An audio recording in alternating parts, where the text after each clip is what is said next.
way for ThunderTalk to amplify those star players. So it does make sense to me, especially if there is, some history there in scrims during the weeks they've spent in Singapore. I do like this takeaway as well. Memorize, obviously, great teamfight support, great engage support player. So, instead of the Galio just taking the Rakan away from S12K, I don't think we've seen Galio much really out of ThunderTalk. So this is just a kind of a general approach to this draft I like. A nice little tweak here for Queso. Yeah, and something interesting on the ThunderTalk side as well is those bans are Acolyte bans, Jilly. There's an awful lot of Acolyte in that ban phase as we lose both Fiora and Camille. Acolyte's other big carry, the other character he can really run the map on is Riven, which of course their team is banning out, because you certainly don't want Z to get it. So I'm kind of looking at this draft and I'm thinking, Darius? And Darius into Renekton is fine, but it does limit the carry potential of Acolyte and put a lot more onto Ruiz. This is normally where I'd say, okay, so give Ruiz a hard carry. He's on Twisted Fate. Twisted Fate is good, don't get me wrong, but not a teamfight carry. Yeah, definitely more about, maybe being aggressive in the lane and then enabling the other side. So we'll have to see what happens. But Thresh is back on the map for S12K. Love some Phone Daddy. Yeah. He's going to come out here and play for ThunderTalk as that kind of secondary engage tool. It works very well when you have somebody that can get in and start fights already. Renekton does that, lands the stun, you follow up, you land the hook, and you're guaranteed a pretty solid one team fight. Oh, okay. So, Kai'Sa's very good. Kai'Sa is a solid teamfight carry, and this is what they were missing. I was going down the list, I was saying, I don't think I can see Acolyte on a carry. I don't think there really is one left on the meta. And I don't see Ruiz on a hard teamfight carry, so where does their teamfight damage come from? The answer is they're putting their faith in Ebu in the bottom line. Ebu is a very mechanically talented player, as I kind of hinted at earlier. I do think he's kind of been underperforming here in Wildrift compared to his performances in previous mobile esports. So maybe a chance for him to deliver on what I know he can do. As the team puts an awful lot of faith on him. The key to playing Kai'Sa as a carry is you need early gold injection. You need, for instance, a Twisted Fate to get down in that lane early and give you some gold. To me, though, this does seem like Acolyte is going to be back on something like the J4, right? Maybe Darius, but something that's not going to play to. I think you want to play to your Kha'Zix, you want to play to your Kai'Sa, you want to play to your purple champion. Oh! Wait a second! They drafted a third purple champion! Too much purple, too many carries! Okay, so this flips things, and it makes sense now as to why they were holding Acolyte's pick till the very end.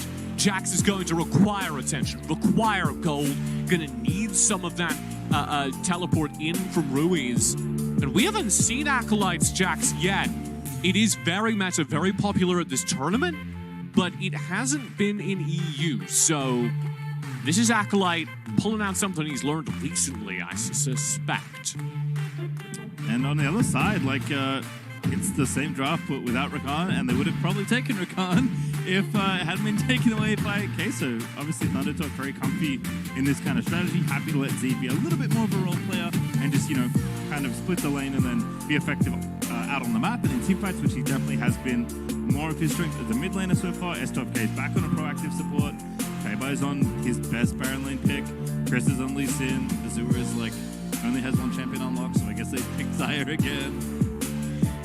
It's rough when your account only has one champion. I know. Loaded up, it's like, he did play a really good Lucian, and Lucian wasn't banned, so... Lucian's not on the account right now. Oh, okay, my bad. Not in the free rotation. Yeah. Yeah. Doesn't have it available. So it does feel like Queso, thinking about a different way to attack this draft, and maybe Jax is the answer. Yeah, no, I actually really like this Team Queso draft. I think they genuinely have won this drafting phase. I would have given them a slight bias in the last draft as well, but the Rakan really made up for the defensive focus of ThunderTalk. The Rakan kind of enabled ThunderTalk to decide fights, get in aggressive, force Team Queso around the map. S12K doesn't have that this time. This may be the mythical Proto-Belt Thresh that we have seen a couple of times, and that does offer some engage opportunity, a little bit more than just a hook. But it's still going to be kind of Team Queso's map to run, at least until they fall behind, at least on the bottom half. Chris obviously will be an engaged threat. Fabai obviously is an engaged threat, but they're a little slower to get started on the bottom half of the map, so I want to see Team Queso play through Ebu, give him gold early, and yeah, Acolyte's just up there. You can get him ahead. Yeah, it's tough because, like you said, it feels like there are a few too many carries you want to play to, and obviously you don't really have the time to play to all of them, so someone is going to have to be self-sufficient in the 1v1. And I would bias towards that being Ebu, just both because Acolyte has definitely earned the trust of his team at this event, and also because Kai'Sa can do that. You can play an insurance policy Kai'Sa. This is very popular in the SEA meta. You just put a Kai'Sa in the bottom lane. She's not going to do anything terribly flashy, but she's pretty survivable. And once you get to late game, she'll do enough teamfight damage to be a teamfight. Why do I get the feeling, though, we are going to get Protobelt Thresh? I believe that's the Hummer special, Protobelt on every support. I think he did it on Thresh already this tournament. Yeah, S12K is famous for playing Garen support. That's also something that happens in the SEA region, or sorry, in the Chinese region. So you can't predict, is what I'm saying. I do expect this to be a little more prio on tank from S12K. So if that's the case, they're actually pretty light on engage. It's kind of just that top side, Feibai and Queso who start fights for ThunderTalk.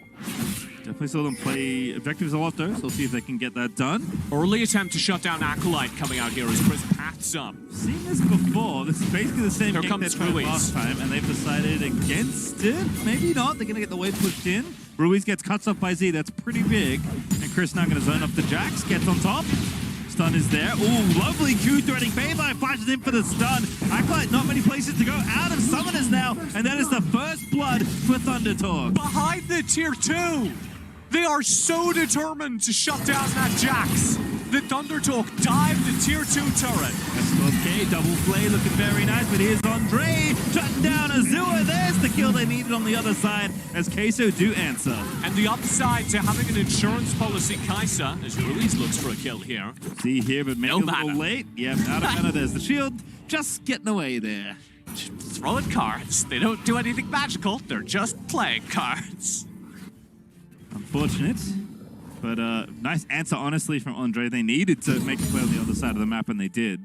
And this is the upside to running an insurance policy, Kai'Sa, is that if things go wrong, if your ideal carry falls behind, say hypothetically to a 3-mat dive behind his tier 2, the Kai'Sa can become your carry.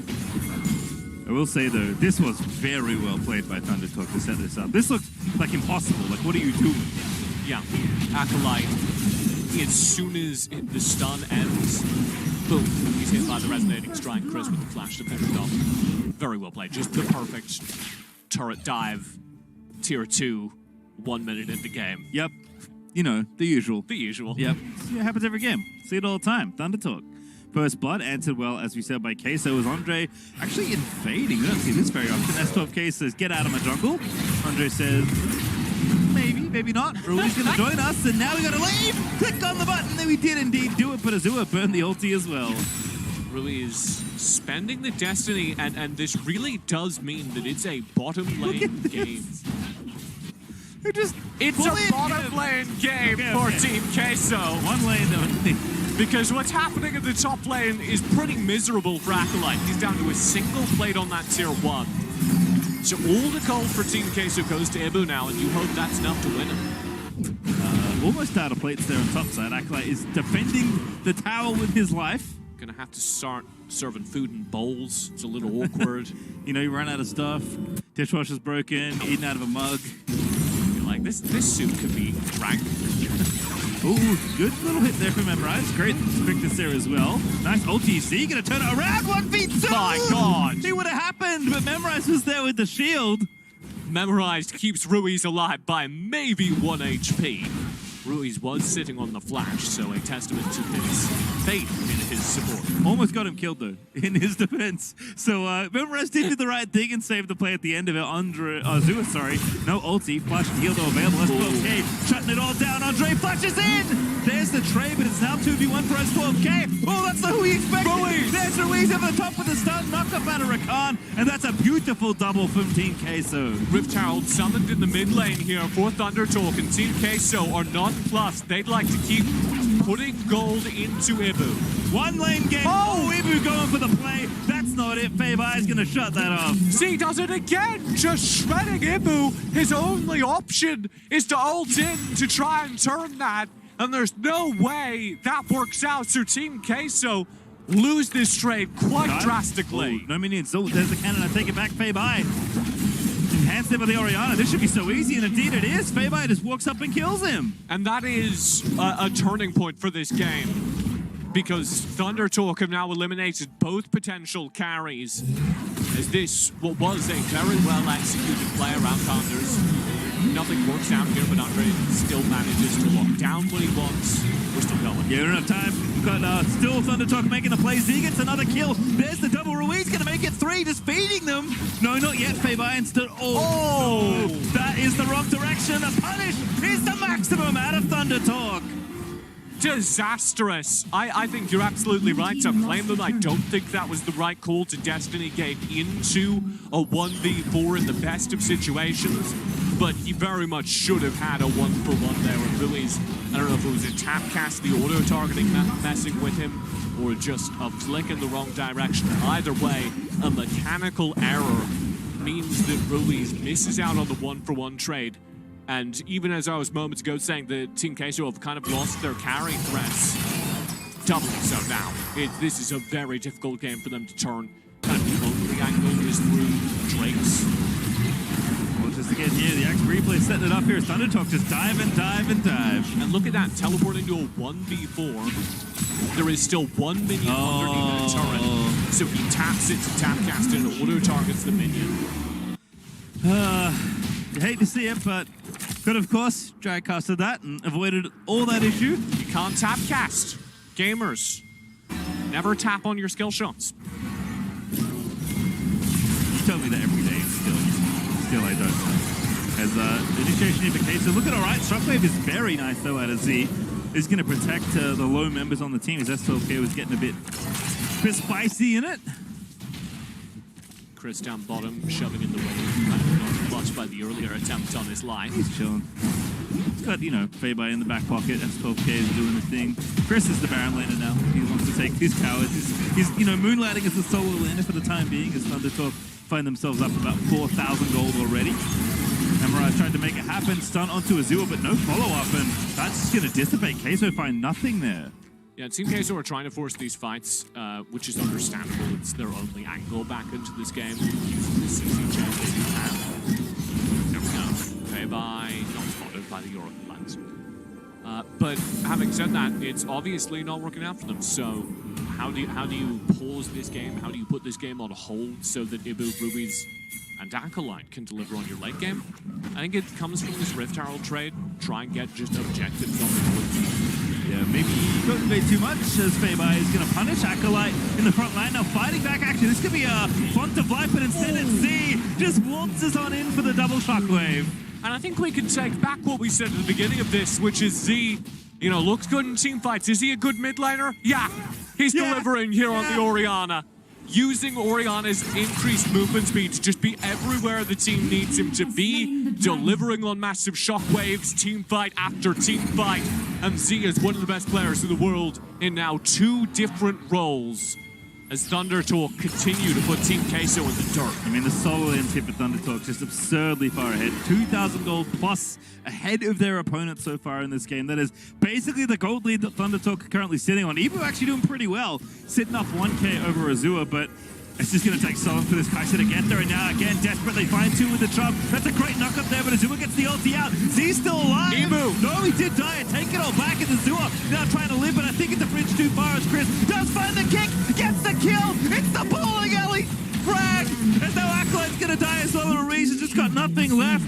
Fei-Bai is going to get one as Chris has found himself a quadra kill from beyond the grave, and S12K almost makes it 5. But Ruiz lives for now. Chris, with an incredible leash in play, manages to make the impossible happen. Team Queso with a very good team fight here, and it all vanishes in the blink of an eye. Take a look at the engage from Team Queso. It's darn near perfect. Massive play out, forces the shockwave very early on with both Ruiz and Ibu just kind of free-firing. This is exactly what you want. Ibu flashes in to finish up the kill into Azure, and then that happens. And even now, you see Ruiz, this is pretty good overall for him. This is pretty good overall for Team Queso. They slow down the pace of play again. see if it's enough. They definitely need time. That ball is, pretty well positioned. That's okay. Found the double play off the back of that. And Queso just not respecting the seed power of Orianna. And look at the chains there. The teamwork, gold card into Shockwave as the immediate answer. The second that stun lands, ThunderTalk had the CC to protect from it. And this could be it if they go for it here. We've got Jax on the bottom side of the map. They are going to move in for it. Chris gets another kill. Shelly's charging to the Nexus. It's just disrespect all over the Rift as ThunderTalk are going to have to leave split lane. the Jax. The split lane in the bottom side of the map, Acolyte has single-handedly forced a reset, and he's going for the inhibitor. They're not going to be here in time. He's going to get this turret. We keep hitting it. Faber here just in time, perhaps, to save the day. Acolyte is ignoring it. Yep, counter-strikes up, hits it down. He's opened up the map. Faber's going to punish him. I don't think Acolyte can leave here. Flash, maybe I'm wrong. As Acolyte turns around, Faber's like, I don't like this at all. Chris says, don't worry, buddy. No, I don't. Acolyte gets the kill from the grave. And now in the middle of the map, Ruiz has found Z. He's all alone.